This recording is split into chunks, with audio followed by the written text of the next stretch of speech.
اعوذ باللہ من الشیطان الرجیم پناہ مانگتا ہوں میں اللہ کی شیطان مردود سے. وَلَنَبْلُوَنَّكُمْ حَتَّى نَعْلَمَ الْمُجَاهِدِينَ مِنْكُمْ وَالصَّابِرِينَ وَنَبْلُوَ أَخْبَارَكُمْ.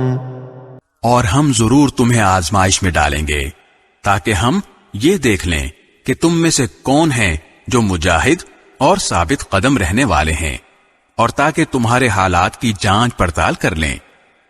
ان الذين كفروا وصدوا عن سبيل الله وشاقوا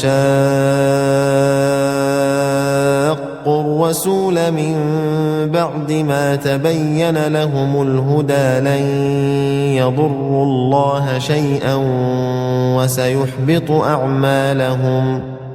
یقین رکھو کہ جن لوگوں نے کفر اپنا لیا ہے اور دوسروں کو اللہ کے راستے سے روکا ہے اور پیغمبر سے دشمنی ٹھانی ہے، باوجود یہ کہ ان کے سامنے ہدایت واضح ہو کر آ گئی تھی، وہ اللہ کو ہرگز کوئی نقصان نہیں پہنچا سکتے، اور ان قریب اللہ ان کا سارا کیا دھرا غارت کر دے گا.